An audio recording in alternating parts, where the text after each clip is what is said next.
If you tell them I've heard your story before because a lady called Mary came in last week with the exact same problems, what it does is it tells that person on the phone that it's okay to do business with you because somebody else just like them does. Yeah. Therefore, again, I'm not the first person to make a decision on Paul Gough Physio Rooms with this problem. Somebody else has done it. Therefore, if I get this wrong, I can say, well, everybody else did it and I'm just doing what the rest of the world did.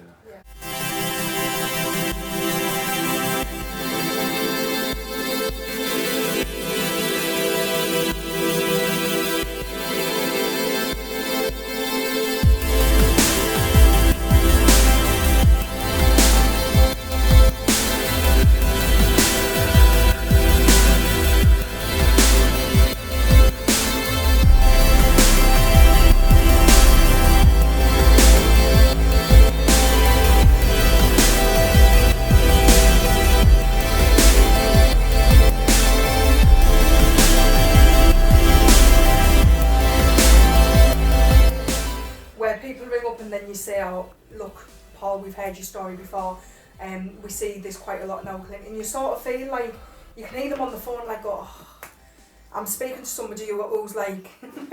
I'm not laughing, that's the truth, I'm not laughing. I'm speaking to somebody who, like, they've treated this person before and they know what's going on. So I think that phrase in the call is a good phrase. Anybody understand why, what it does to somebody? Clarity. Walk the path before them. Yeah. You? Cheers. You mean? I think they were Goughy's words years ago. Someone to walk the path before, yeah? Yeah, it's two things. Nobody wants to be the first person to walk that path. They don't, right? You never want to be the only person suffering with that thing. Yeah. You never want to be the only person that's going through a divorce. Like, if you're splitting up with your partner, like, you want all your fucking mates to split up with their partner so you can all just, like, be unhappy as shit together. And it makes you feel so good that somebody else is going through that shit with you, doesn't it? Yeah. Yes or no? Yeah. Secretly, you all want, like, somebody else in your circle of friends to know what it fucking feels like so you can all get the whiskey out or the vodka and drown your sorrows and slag men off. It's the truth, right? That if you can find somebody who's suffered like you are in any walk of life, whether it's debt, whether it's divorce, whether it's health, whether it's with problems with kids, whether it's whatever, you instantly feel better because now you don't feel like the exception to the rule anymore. Take it all the way back to years and years and years ago, we couldn't survive if you were outside of the pack. When we were hunter-gatherers, which all of this thing is, like still to this day, this thing that you exist inside of and this brain is still designed, has not moved on from what it was however many thousands of years ago when all we did on this earth was hunt and survive and reproduce, basically. So if you were outside of the pack, you would be eaten, basically, for want of a better word. If you were in the pack, you could survive, you had a chance, because if a lion was going to come and eat you, it was a 1 in 20 chance of it being you. So there was a very good chance you'd survive and you'd live to see another day. So if you left the pack, you were out on your own, it was a one-on-one, like you were gone. So as human beings, as that's been passed on through generations and generations, it is in our DNA, it's in our belief system, it's in everything that we are and what we are and hardwired to do is to survive. And survive, we survive better in packs.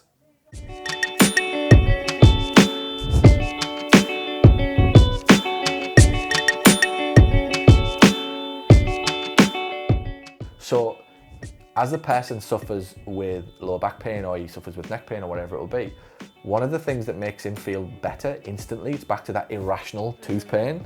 It now feels worse because I might not be able to get it. It now feels better because I have got it. Physically, nothing changed.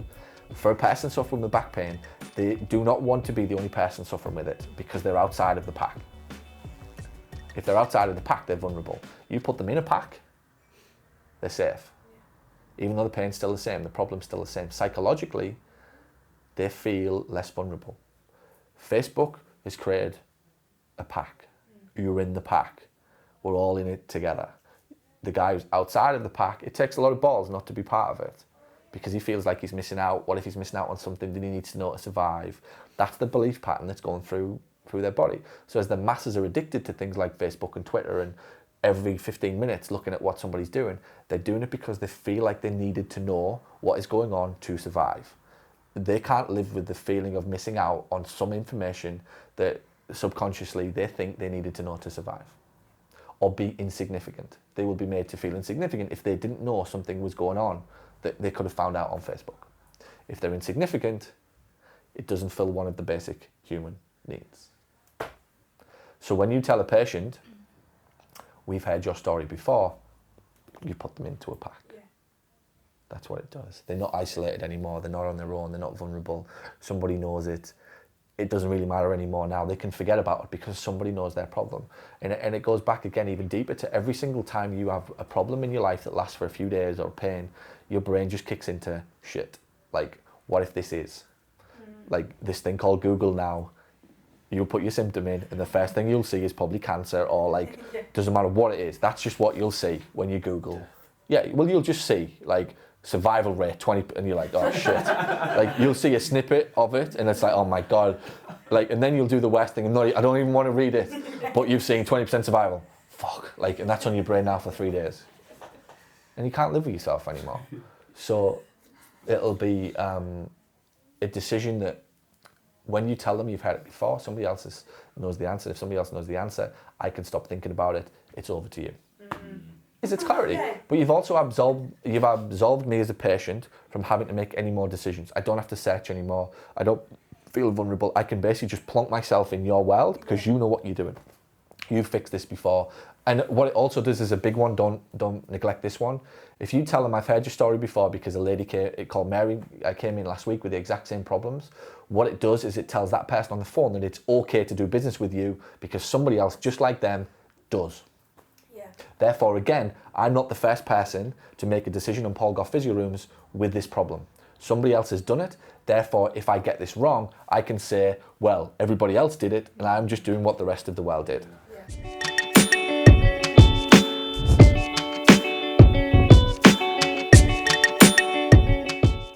That's the fuck up that's gone on all over the world with mortgages, with insurances, with all this other stuff. Everybody did it.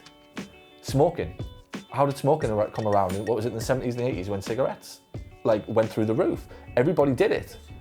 So it was okay for them now to go. And you hear it. What was I watching last night? Something, and it was just a throwaway comment on a TV show, and the woman was going outside of the hospital to have a tap, right? And the doctor was like, blah, blah, blah, it's gonna kill you, yada, yada. And she was like, oh, it's not my fault. I started it in school when everybody did it. It's exactly what she said. It's not my fault. Everybody was doing it at the time. So I felt as though I had to. I didn't want to be the odd one out. Same with patients. They can absolve themselves of making a bad decision. And that's crucial to understand. They can absolve themselves from making a bad decision if they know other people have done it. Because their justification, if it does go wrong, is exactly that. It's okay because everybody else was doing it. Why did you get a 100% mortgage and now you didn't keep your house? Well, everybody was doing it in the early 2000s. So it wasn't my fault. It was the mortgage broker who sold it to me. It was the government for letting me able to get it. Oh, really? Like they signed the fucking thing, did they? They racked up the credit card bills in the period of time after you bought the house. They were the ones who went to the range and bought curtains that you didn't need. They were the ones who went to Next and bought the couch that was £1,000 more expensive than you could actually afford. They were the ones who went into the car showroom and they put pen to paper on a BMW that you didn't need, instead of the Fiesta that was quite comfortable and getting you from A to B, and added £300 a month to your monthly outgoings that then meant you couldn't pay the mortgage. That was their fault? Was it shite? But that's what you will say to yourself as the problem. It was okay because everybody else was doing it. Nobody sits down and goes, no, actually, your fucking inability to control your spending habits and your instant gratification and probably all the shit that you've got going on in your life which you won't face up to, and you're trying to drown that out through instant quick purchases, is actually the real problem. Could you imagine that conversation going on in the world? Wouldn't it be wonderful? What world we'd live in if people actually just faced up to this type of shit on a daily basis. I was talking about something similar, I can't remember what it was over the weekend. A similar concept of, wouldn't it just be wonderful if everybody just faced up to the real problem rather than the bullshit story that everybody tells themselves, i.e. everybody did it. And like, if somebody said, no, in fact, what went on in the 80s is that you didn't have the self-confidence and you wanted to be tribal and you wanted to be part of a pack.